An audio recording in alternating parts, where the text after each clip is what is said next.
gente, tudo bom? Hoje aqui mais um encontro no Direito com Elas, nossa aula 9 do mini curso de Direito das Sucessões, para falar sobre a ordem de vocação hereditária, a segunda parte do 1829, inciso 1, que é a sucessão dos descendentes em concorrência com o cônjuge. Na aula anterior, a gente falou sobre a sucessão do descendente, apenas do descendente, e hoje a gente vai tratar da sucessão do descendente concorrendo com o cônjuge. É um pouco diferente.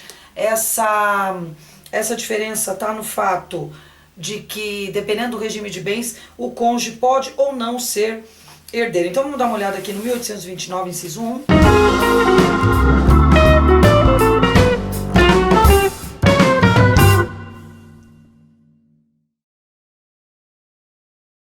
A sucessão legítima defere-se na ordem seguinte. 1. Aos descendentes em concorrência com o cônjuge sobrevivente, salvo se casado este com o falecido no regime da comunhão universal ou no da separação obrigatória de bens, artigo 1640, ou se no regime da comunhão parcial o autor da herança não houver deixado bens particulares. Nesse caso, então, gente, percebemos que na comunhão parcial eu tenho a possibilidade do cônjuge ser herdeiro e meeiro. Ele será meeiro dos bens comuns e herdeiro dos bens particulares. Nos outros regimes vai depender. Na comunhão universal, como todos os bens se comunicam, ele é apenas meeiro. Na separação total, como não há comunicabilidade de bens, ele é apenas herdeiro. Então vamos pegar aqui uma primeira situação que eu coloquei para a gente entender essa questão que eu falei dos bens comuns e dos bens particulares. Imagine que nós temos aqui o João, que morreu, deixou a esposa e mais 3 filhos, A, B e C. E eles têm 120 mil de bens comuns e 120 mil de bens particulares. Por que eu tenho que separar? Porque nos bens comuns o cônjuge é apenas meeiro e dos bens particulares ele é herdeiro. Então como é que ficaria isso, separando isso em gráfico? Vamos dar uma olhada para facilitar. Essa situação que eu coloquei para vocês da comunhão parcial, bens comuns e bens particulares. Então eu tenho, nos bens comuns, lembra, nós temos 120 mil reais de bens comuns. Nesse caso, a esposa, cônjuge sobrevivente, é meeira, tendo então 60 mil reais. Isso não é uma herança, isso é a meação que ela tem em função do regime de bens. Os outros 60 mil serão divididos igualmente entre os 3 herdeiros A, B e C, e cada um receberá 20 mil reais. Nesse caso, então, a cônjuge meeira leva 60 mil, que é a sua meação, não é herança, e a herança propriamente dita, que é a outra metade, será dividida em 3 partes, sendo 20 mil para cada herdeiro. No caso dos bens particulares, eu também tenho 120 mil reais de patrimônio. Nesse caso, o cônjuge é herdeiro dos bens particulares. Então ele recebe o mesmo que os herdeiros recebem por cabeça. Então eu vou pegar os 120 mil, no caso que são os bens particulares, vou dividir em 4 partes iguais e cada um vai, portanto, receber 30 mil reais. Então a herdeira recebe 30 mil reais e cada um dos herdeiros recebe também 30 mil reais, porque ela recebe sempre por cabeça.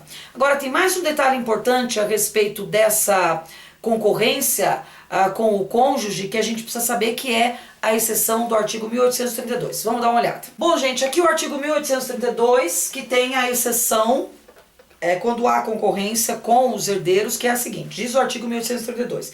Em concorrência com os descendentes, artigo 1829, inciso 1, caberá ao cônjuge quinhão igual dos que sucederem por cabeça, como nós vimos, né? Então, se eu tenho 3 herdeiros mais o cônjuge, cada um recebe 1/4 da herança. Se eu tivesse apenas um filho e mais o cônjuge, ou seja, um herdeiro e o cônjuge levaria 50% e o herdeiro os outros 50%. Porém, a segunda parte diz o seguinte: não podendo a sua cota ser inferior à 4ª parte da herança, se for ascendente dos herdeiros com que concorrer. Ou seja, se o cônjuge também for ascendente dos herdeiros, vamos supor o João casado com a Maria, tendo 5 filhos, e os 5 filhos são do João e da Maria. Então ela está concorrendo com os descendentes dela também. Nesse caso, ela não pode receber menos de 1/4 da herança. Significa que se eu tenho 5 filhos, e se fosse numa conta por cabeça, né, eu teria que dividir 1/6 para cada, mas ela não pode receber menos de 1/4. Então como é que a gente faria? Bom, nesse caso eu teria o João, morreu, deixou a Maria e tem 5 herdeiros. O que eu vou fazer? Eu tenho 200 mil de bens comuns e tenho 100 mil de bens particulares. Como é que eu vou dividir esses valores? Vamos dar uma olhada. Muito bem, gente.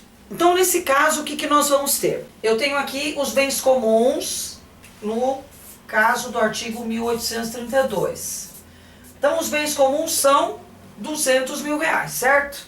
Então, eu tenho 200 mil reais, a meieira fica com 100 mil reais, porque ela recebe a meação, ela não herdeira nesse caso, porque ela não concorre com relação à herança, então ela fica com 100 mil, que é a meação, e os herdeiros dividem os outros 100 mil, recebendo cada um 20 mil reais. Nos bens particulares, e aqui é que é importante a exceção do artigo 1832, eu tenho os 100 mil de bens particulares. Neste caso, como ela não pode receber menos de um quarto de herança, o que eu tenho que fazer? De cara, fazer a reserva de um quarto para ela, certo?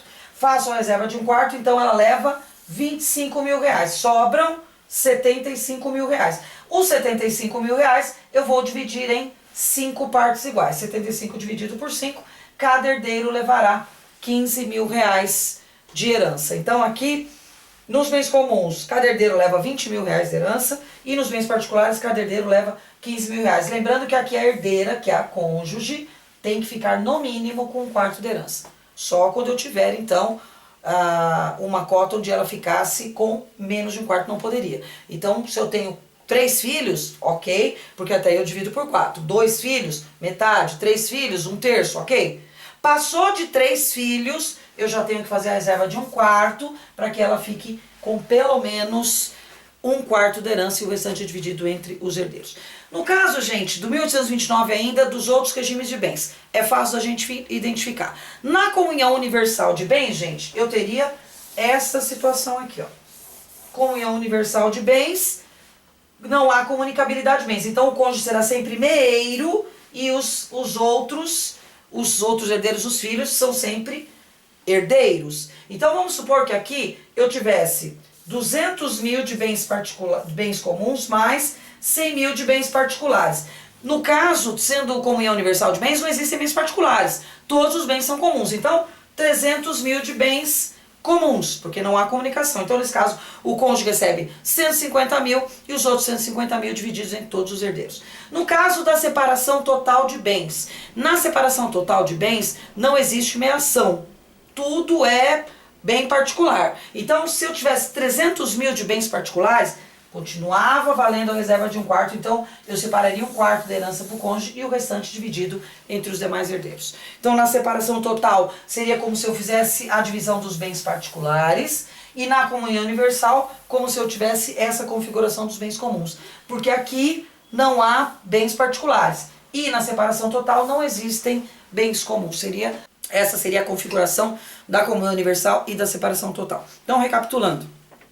Na comunhão parcial, eu preciso separar os bens comuns dos bens particulares, porque nos bens comuns o cônjuge é apenas meeiro e dos bens particulares ele é herdeiro. Na comunhão universal não existem bens particulares. Todos os bens são comuns e, portanto, o cônjuge não é herdeiro, ele é apenas meeiro. Na separação total de bens, lembrando que separação total de bens, na separação obrigatória, em concorrência com os descendentes, o cônjuge não leva nada na obrigatória. Na separação total, que é a convencional, é aquela que os cônjuges acertam antes do casamento, o cônjuge é herdeiro, então não tem meação. Então ele é herdeiro juntamente com os demais descendentes, recebendo a mesma cota que couber a cada um deles, exceto se eu tiver mais de 3 herdeiros. E aí ela tem que ficar no mínimo, o cônjuge, ou ele ou ela, ficar com no mínimo um quarto da herança, isso na separação total de bens. Certo, gente? Então, se vocês gostaram, deixa a sua curtida aqui embaixo. Se vocês tiverem alguma dúvida, manda as mensagens pra gente,